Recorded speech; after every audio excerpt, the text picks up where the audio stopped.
ഇതെന്ന് പറഞ്ഞാൽ ഒരു 1.5 കിലോയ്ക്ക് അടുത്ത് 1 കിലോ 1.5 കിലോ അത്ര വരും. 1 കിലോയ്ക്ക് അടുത്തൊക്കെ വരും. കുറേ ക്ഷമ വേണം ഒന്നാമത്തെ കാര്യം. അല്ലെങ്കിൽ നമുക്കിങ്ങനെയുള്ള വർക്കുകളൊന്നും നമുക്ക് ചെയ്തെടുക്കാൻ പറ്റത്തില്ല.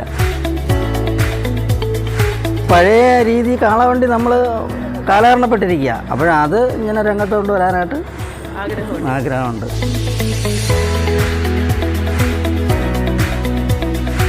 നമ്മുടെ ഗോപാലകൃഷ്ണൻ ചേട്ടനാണുള്ളത്. ചേട്ടനാണ് ശരിക്കും പറഞ്ഞു കഴിഞ്ഞാൽ ഈ ഒരു തടിപ്പണിക്കൊപ്പം തന്നെ കിട്ടുന്ന സമയങ്ങളിൽ ഈ ഒരു വീട്ടിൽ വെക്കാൻ പറ്റുന്ന ഷോക്കേസിൽ വെക്കാൻ പറ്റുന്ന ഈ ഒരു അലങ്കാര വസ്തുക്കൾ ഉണ്ടാക്കുന്നത്. ശരിക്കും ചേട്ടാ ഇത് എങ്ങനെയാണ് ഇതുണ്ടാക്കുന്നത്? ഇതിന് പ്രത്യേക സമയം കണ്ടെത്തുന്നതോ മിച്ചം വരുന്ന തടിയാണ്? നമ്മൾ ബാലൻസ് വരുന്ന തടിക്കകത്തുനിന്ന് അത് വേസ്റ്റ് ആക്കാതെ അതിനകത്തുനിന്ന് ഉണ്ടാക്കിയെടുക്കാനുള്ള ശ്രമമായിരുന്നു തുടങ്ങി വെച്ചപ്പോൾ ഇപ്പോൾ ആൾക്കാർ കുറേ ഓർഡറുകൾ വന്നു തുടങ്ങി. ഇപ്പോൾ ഷിപ്പ് 2 എണ്ണം തീർന്നു, 1 എണ്ണം പോയി കഴിഞ്ഞ് ഇനി 2 എണ്ണത്തിന് ഓർഡറുണ്ട്. അതെ, ഇത് നമ്മളെ പിന്നെ മെയിൻ ഹാളുകളിൽ, അതേപോലെ ഇപ്പോൾ ഓരോ പാർട്ടി കൊണ്ടുപോയത് ഒരു ഹോട്ടലിൻ്റെ റിസപ്ഷനിൽ വെക്കാനായിട്ടാണ് ഒരു ഷിപ്പ് ഇപ്പോൾ കൊണ്ടുപോയത്. ശരിക്കും എന്താ പറയുക, നല്ല രസമുള്ള വർക്കുകളാണ്. ശരിക്കും ഭയങ്കര ഫിനിഷിംഗ് ആണ് കേട്ടോ. നമ്മുടെ ഈ പഴയ കാലത്ത് ഓർമ്മ വരുന്ന ഇമ്പാല കാറ്, അതോടൊപ്പം തന്നെ ആവിയുടെ അല്ലേ എഞ്ചിന്, പിന്നെ അതെന്താ മോറീസിൻ്റെ 59 മോഡൽ മോറീസ്, 59 മോഡൽ മോറീസ്, ചുണ്ടൻ വള്ളം. ഇതെന്താ ജസ്റ്റ് അത് പിന്നെ സ്പോർട്സ് വണ്ടി, സ്പോർട്സ് കാർ അല്ലേ? Okay, sports car. ശരിക്കും ഇത് രണ്ടുമൊക്കെ ഇതൊക്കെ എങ്ങനെ എക്സ്പെൻസ് വരുന്നേ? ഇതിൻ്റെയൊക്കെ എക്സ്പെൻസ് എന്ന് പറഞ്ഞു കഴിഞ്ഞാൽ അത് 6000 രൂപ ഇപ്പം വിൽപ്പന. 6000 രൂപ. അത് 5000-ന് കൊടുക്കുന്നു. 5000.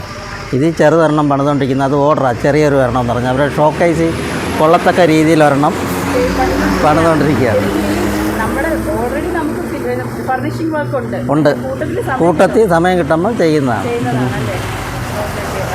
നല്ല ഓർഡറൊക്കെ വരുന്നുണ്ട്. ഇപ്പം മുമ്പ് ഇതിലെ പാസ് ചെയ്ത് പോകുമ്പോൾ നമ്മൾ കണ്ടിട്ടുണ്ട് ഇവിടെ ഇങ്ങനെ ഇതെല്ലാം വെക്കുന്നത് ഷിപ്പും ഒക്കെ ആയി അല്ലേ?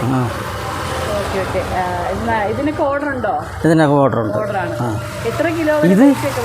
ഇത് പറഞ്ഞാൽ ഒരു 1.5 കിലോയ്ക്ക് അടുത്ത് 1 കിലോ 1.5 കിലോ അത്ര വരും. 1 കിലോയ്ക്ക് അടുത്തൊക്കെ വരും. നമ്മുടെ നോർമൽ തടി തന്നെയാണ്. തേക്കിൻ്റെ തടിക്കകത്ത് അടിക്കാത്ത ഇത് ചെയ്യാൻ ഫിനിഷിങ് കിട്ടത്തോളം. എന്നിട്ട് പിന്നെ പോളിഷ് ചെയ്തെടുക്കുക.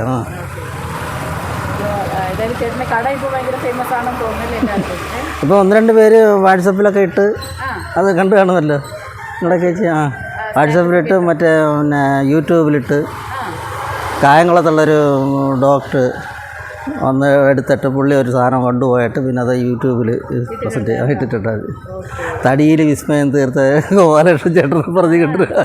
ശരിക്കും അങ്ങനെ തന്നെയാണ്. ഇത്രയും റെയർ ആയിട്ട് കാര്യം. ഒന്നാമത്തെ കാര്യം നമുക്ക് സമയമില്ല സാധാ വർക്ക് ചെയ്യാൻ. തടിയിൽ ഇത്രത്തോളം അതിശയിപ്പിക്കുന്ന രീതിയിലുള്ള വർക്കുകളാണ് ചെയ്തിരിക്കുന്നത്. അപ്പോൾ എന്താ പറയുക, ഇനി എന്താ പ്ലാൻ? ഇനി അടുത്തത് കാളവണ്ടി, പഴയകാല കാളവണ്ടി. അതിനെ ആൾക്കാർ മറന്നു തുടങ്ങിയിരിക്കുക. പഴയ കാലത്തിന്റെ ഓർമ്മകളൊക്കെ തിരിച്ചു കൊണ്ടുവരികയാണ് അല്ലേ? നമുക്കിവിടെ വെക്കാൻ പറ്റിയ നല്ലൊരു ഇനി ഒരു ഷെൽഫ് അടിക്കണം. അപ്പോൾ നമ്മൾ എന്താ പറയുക, കാണുന്ന പ്രേക്ഷകരാരെങ്കിലും നമ്മുടെ ഈ ചേട്ടൻ സ്ഥലം എന്ന് വെച്ചാൽ കൊല്ലം ജില്ലയിലെ ആയൂരിലേക്ക് പോകുന്ന വഴി, കണ്ണനല്ലൂരിൽ ആയൂരിലേക്ക് പോകുന്ന വഴി കുണ്ടുമണാണ് ഞാൻ ഈ സ്ഥലം.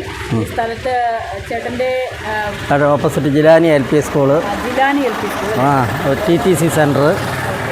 TTC centre Badariya TTC centre. അപ്പോൾ ചേട്ടൻ്റെ കോൺടാക്ട് നമ്പർ അടക്കമുള്ള കാര്യങ്ങളൊക്കെ തന്നെ നമ്മൾ വെക്കാം. ഏതെങ്കിലും രീതിയിൽ ആർക്കെങ്കിലും നിങ്ങൾക്ക് നിങ്ങളുടെ വീട് അലങ്കരിക്കാനുള്ള എല്ലാ പഴയ ഓർമ്മകളും കൊണ്ടുവരണമെങ്കിൽ നമ്മുടെ ചേട്ടൻ റെഡിയാണ്.